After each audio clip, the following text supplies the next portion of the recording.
El poder de la tradición es el título del sermón hoy. Y la lectura que nos narró o leyó Alberto es el Evangelio de Lucas, inmediatamente después del nacimiento de Jesús en el pesebre. Lo encontramos siendo presentado en el templo. Y titulé el sermón El poder de la tradición porque este pasaje nos muestra la tradición. ¿Y qué es la tradición? En algunas personas tienen una connotación de la tradición como algo malo, ¿verdad? Como algo negativo, como algo viejo, como algo del pasado. Incluso se habla de tradicionalismo versus modernismo. Y cuando hablamos de las iglesias, se habla de iglesias tradicionales, de iglesias contemporáneas. Y a veces confundimos los términos y los mal usamos. En el caso de este evangelio, Jesús está siguiendo la tradición de sus padres. María y José, cuando llevan a Jesús a presentarlo al templo, están siguiendo una tradición antigua que ellos habían aprendido de sus padres, de sus abuelos y de sus bisabuelos. Por eso el Evangelio nos dice que ellos cumplieron con el rito de los días de la purificación de la ley de Moisés, donde se establecía que al niño había que circuncidarlo y luego de cierto tiempo había que llevarlo al templo para presentarlo delante del Señor por un sacerdote. Y a partir de ese momento, los niños, como Jesús, empezaban a ser instruidos en la ley de Moisés, en la ley judía, en la ley de Dios y en las tradiciones. Este pasaje es muy interesante porque nos muestra que Jesús, Hijo de Dios, estaba enraizado en una cultura. ¿Cuál era su cultura? La cultura judía. Y que él creció aprendiendo a amar esa cultura. Y fue instruido en las leyes de su cultura y también en las leyes de la religión judía. En este texto también se nos presenta a un hombre llamado Simeón, que nos dice que era un hombre justo y piadoso y que él esperaba la consolación de Israel. También nos presenta a una mujer llamada Ana, que era profetisa y que ella oraba por la restauración y la redención de Israel. Y a mí me parece muy interesante el hecho de que se menciona y se subraya a Ana, una mujer, como una profetisa, porque esto a veces nos ayuda a desconstruir el mito de que los hombres solamente pueden ser profetas, de que los hombres varones solamente pueden ser sacerdotes o ser pastores. Aquí nos presentan a una mujer, Ana, que era esposa de Simeón y que ella tenía la función de profetisa. Así que nos presentan dos dimensiones de dos personas. Simeón, que representaba una fuerza espiritual, algo piadoso, y por otra parte, Ana, que representaba la voz profética. Ambos estaban esperando el mismo anhelo de la redención del pueblo de Israel.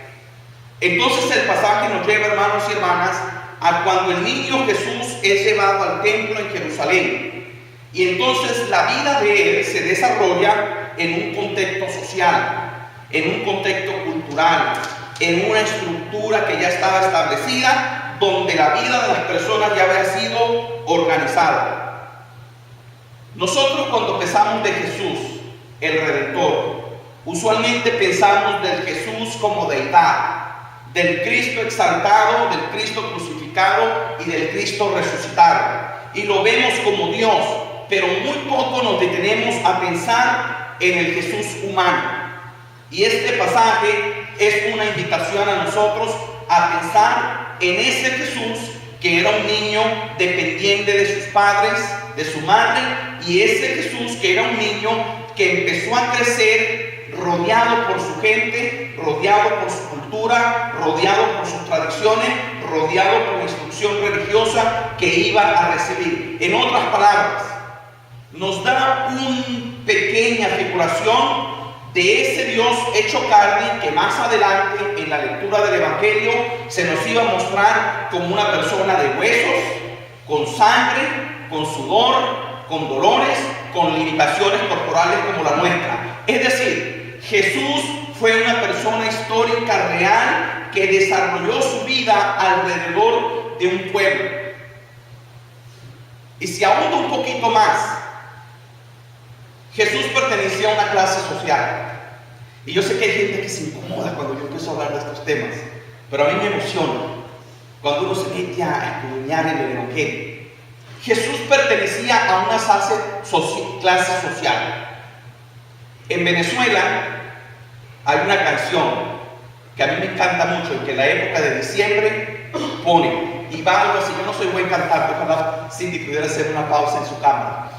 Va algo así: si la Virgen fuera andina y San José de los Llanos, el niño Jesús sería un niño venezolano. Si la Virgen fuera andina y San José de los Llanos, el niño Jesús sería un niño venezolano. Es decir, si Jesús hubiera sido un niño venezolano, a lo mejor la Virgen María era de los Andes y el papá de los Llanos.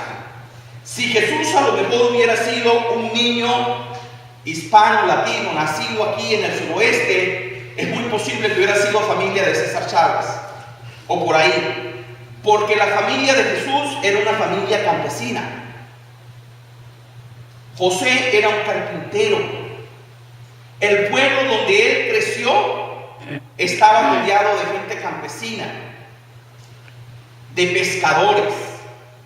Es más, cuando él nació, no tenía dónde nacer. Nació en un pesebre, en un establo, en un lugar prestado. Su familia era como muchas de las familias hispanas que andan buscando un apartamentito barato para rentar. Y ni siquiera eso lograron. Porque aunque hemos romantizado la historia del pesebre, la realidad es que en los tiempos de Jesús el pesebre era un lugar amistoso. Era donde guardaban las vacas, los bueyes, los cerdos, las ovejas. Y no sé si algún día usted ha estado cerca de un establo, pero apesta, huelen feo. Sin embargo, contrario a lo que es la realidad histórica, a muchas veces se nos presenta a Jesús como que aparentemente era una persona de posición social, que tenía un lugar muy privilegiado en la sociedad, y no era así. Jesús nació de un origen muy humilde, muy sencillo, y también vivió en medio de un pueblo que estaba ocupado militarmente por el Imperio Romano, un pueblo oprimido. Así que cuando Jesús fue creciendo y en sus posturas, que luego el otro año vamos a empezar a analizar eso en los evangelios, muchas de sus posturas, muchas de sus críticas, muchos de los desafíos que él presentó contra el templo, contra el Imperio Romano, contra los fariseos, contra los saduceos, muchas de sus posturas de incluir a las mujeres, a los niños y cambiar radicalmente su mundo, tenía que ver de dónde él creció, tenía que ver de su experiencia, tenía que ver de las tradiciones que él había recibido y de cómo él aplicó o reinterpretó esas tradiciones a la luz de su nueva experiencia. Así que en este texto, hermanos y hermanas, hay tres cosas que yo quisiera resaltar. Primero, y lo mencioné al principio, el compromiso con la tradición de sus padres y el resultado que esto dio en la formación de Jesús. Y es muy importante hablar de esto, especialmente en esta época de Navidad. Nosotros somos un pueblo de tradiciones. Y a veces cuando llegamos a los Estados Unidos, los que llegamos, porque yo sé que hay otros que llegaron aquí muchos siglos antes, y la frontera los cruzó a ellos, no ellos cruzaron la frontera. Nos hemos encontrado que hemos tenido que vivir en medio de un mundo donde a veces nuestras tradiciones no son apreciadas y no son valoradas, o donde a veces dejamos que la cultura mayoritaria arrope nuestras tradiciones. Por eso a mí me da mucho gusto que en medio de esta capilla a la entrada haya un pesebre. Y gracias a Gabriela y Abraham y los que fuimos al estudio el bíblico viernes, estuvimos en la casa de Abraham y vimos el gran pesebre de nacimiento que ellos construyen allí para tratar de mantener vivas esas tradiciones que recibimos de nuestros abuelos y de nuestros bisabuelos y de nuestros padres. Y no es que yo esté en contra del árbol de Navidad. De hecho, en mi casa hay uno muy bonito. No es que yo esté en contra de las otras celebraciones. Yo espero que me entiendan. Pero no podemos permitir, hermanos, que lo extranjero sea lo bueno y lo nuestro sea lo malo. Tenemos que aprender a valorar nuestras tradiciones y especialmente, muy importante, pasárselas a la segunda y tercera generación, a nuestros hijos y a nuestros nietos, porque a veces es increíble cómo como pueblo latino nuestros niños crecen aquí y cuando ya van creciendo empiezan a rechazar las tradiciones de sus padres, porque el sistema educativo les dice que no son buenas o que no son aceptables o que no son válidas. ¿Cuántos latinos o latinas que crecieron aquí en los Estados Unidos no tuvieron que esconder su idioma español en la escuela para no ser burlados, para no ser rechazados?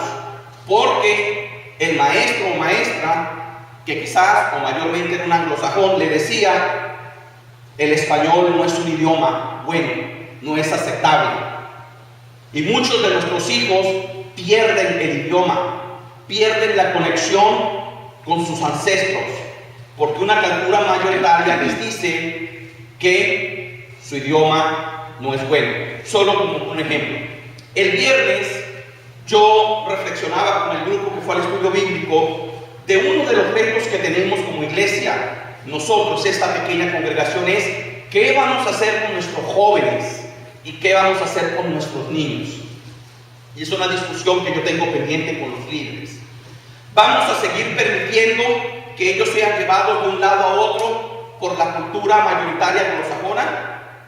¿Vamos a seguir permitiendo, con todo el respeto que yo debo, que los hermanos anglosajones sean lo que nos digan a nosotros cómo y qué ellos deben estudiar, cómo y qué ellos deben vivir, cómo y qué es lo que nosotros vamos a desarrollar? Creo que nosotros, como Ministerio Hispano, tenemos que tener una conversación muy importante sobre eso, y yo estoy dispuesto a tenerla. ¿Qué es la clase de educación religiosa, cristiana, latina, que nosotros queremos transmitirles a nuestros hijos, que van a crecer en un mundo bilingüe y en un mundo bicultural? Porque ese no es el futuro, ese es el presente del sur de California. Un mundo totalmente bilingüe y un mundo totalmente bicultural. Así que, hermanos y hermanas, esas tradiciones como el pesebre, como la posada, como los Reyes Magos, hay que mantenerlas vivas, porque son lo que le va a dar la columna vertebral a nuestros hijos cuando crezcan. Y luego ellos, como hizo Jesús, desde su propia experiencia, van a reinterpretar esas tradiciones y las van a aplicar a su contexto y a su vida. No me toca a mí, no le toca a ninguno de los líderes decidir por ellos. Ellos van a decidir cuando lleguen a la edad adulta, pero llevan la base de nuestra tradición, llevan la base de nuestra cultura. Y voy a andar un poquito más allá para meter un poquito más de fuego en el sermón. Parte de la discusión que hay en los Estados Unidos es que la cultura mayoritaria o sectores de esa cultura mayoritaria resienten el hecho de que los latinos no nos terminamos de asimilar. Las olas de inmigración que llegaron antes, como los alemanes, como los polacos, como los irlandeses y todos ellos, después de la segunda generación se asimilaron completamente, perdieron el lenguaje de sus padres y de sus madres porque el charco era más grande. Es decir, regresarse en Europa en un bote era más difícil. Ahora no. Cruzar a México, ir a Centroamérica, ir a Sudamérica, con todas las vías de comunicación, es posible. Y en un mundo globalizado como nuestro, resulta que América Latina se ha incrustado en el corazón de los Estados Unidos y hay una comunidad latina que ya va por los 50 millones que se resiste a asimilarse completamente y que de alguna manera conserva su espacio cultural, conserva sus tradiciones. Y no solamente eso, sino que lo ha influenciado, porque no hay un rincón en todo el suroeste de los Estados Unidos y el noroeste, y ahora quizás todo, que no llegue y reciba y perciba la influencia de las tradiciones nuestras. Segundo, la alabanza. Dice que en respuesta a la presentación del niño, Simeón y Ana respondieron con alabanza. Simeón dice, cuando ve a Jesús, proclama: han visto mis ojos tu salvación, la cual has preparado en presencia de todos los pueblos, luz para los gentiles y gloria de tu pueblo. Cuando Ana ve al niño, también responde y comienza a alabar a Dios diciendo: a todos los que buscaban la redención en Jerusalén, Dios nos muestra ahora su presencia y su espíritu. ¿Cómo respondemos nosotros, hermanos y hermanas, como una comunidad de fe cuando recibimos las nuevas de Jesús? ¿Cómo teológicamente alabamos y confesamos el nombre de Jesús? Y es por eso que yo trato de alguna manera que la mayoría de nuestros himnos, la mayoría de nuestros cantos tengan un significado teológico. No es solo cantar por cantar, coritos y estribillos que se repiten como si fuera la música de Juan Gabriel. Es una música que responde a la alabanza de la encarnación de Dios, al milagro, porque al fin y al cabo, cuando venimos a la iglesia, lo que tratamos de hacer es alabar a Dios. No es otro show comercial, no es un grupo cualquiera. Y entonces tratamos de que de alguna manera nuestros himnos, y gracias a Dios por la etnología que tenemos, que hablen de la experiencia de nuestro pueblo. Y si ustedes se dan cuenta, siempre hay un balance. Tenemos esos himnos carismáticos, o gospel, o de adoración, como le queramos llamar, que sí es verdad, nos elevan a Dios. Pero también tenemos himnos que hablan de la experiencia nuestra, que hablan de nuestro pueblo, que hablan de nuestras vivencias. Tratamos de incluir de Nicaragua, de El Salvador, de México, de nuestra América Latina, de lo nuestro, porque aún allí también tenemos problemas.